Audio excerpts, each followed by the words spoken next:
Nyenicubahiro mukuru w'igihugu cacu akaba nakizigenza mu nzego zo kwivuna abansi n'umutekano yagendeye ikigo ca Iscam uno munsi mu ntumbero y'indwi yahariwe ubuhinga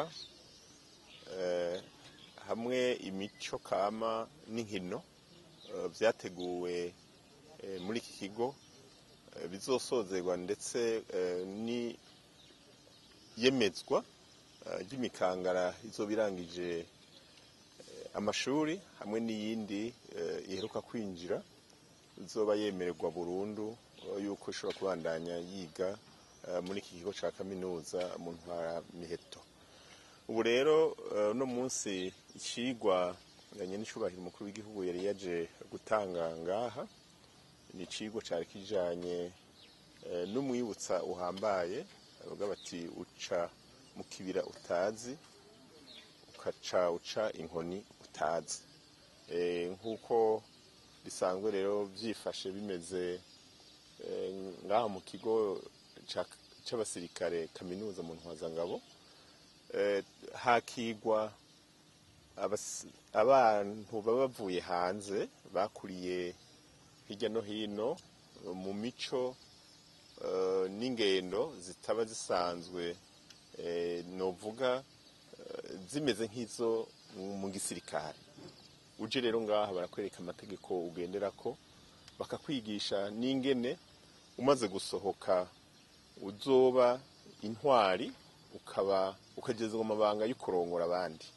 Vyumvikana yuko udakora igikorwa cawe wenyene wiyumvira mu mwanya w'abandi hanyuma bakarangura igikorwa gihambaye cyo gucungera igihugu gucungera ibirimwo gucungera n'abanyagihugu.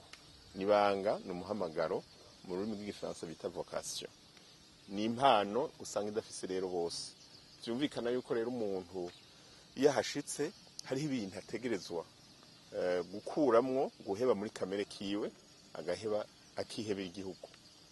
Ni muri iyo ntumbero rero yaciye Nyenicubahiro mukuru w'igihugu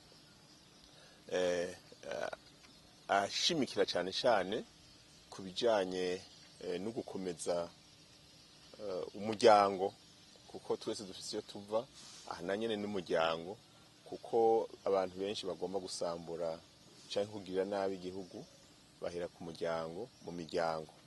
Ico rero yakigarutse ko arabigisha arabereka imvo n'imvano n'ingene umuntu yokwifata ahari umuryango. Aha rero ngaha abasirikare bahari bagize nabo nyene umuryango. Byumviza yuko ari kukorera umuntu akawushigikira akawushimangira ko ku buryo ataha kantu koza cyaba igihuhusi kimeze gute ngo kiwusenyure.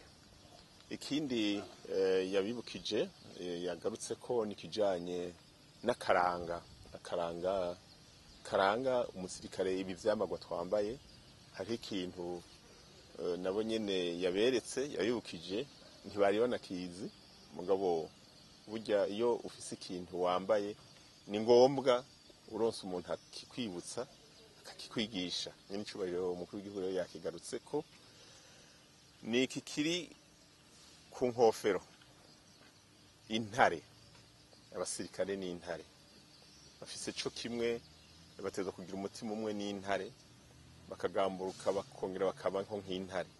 Ibiranga rero intare n'ibiranga umusirikare kenshi vyose nka vyose barabihurizako kuko intare ntizinuranura, intare zigendera mu ntare nkazo, intare ishobora aho icungereye ahiba nta bugomba buhaja nta n'utundi dukoko duto duto tuza kurunguruka.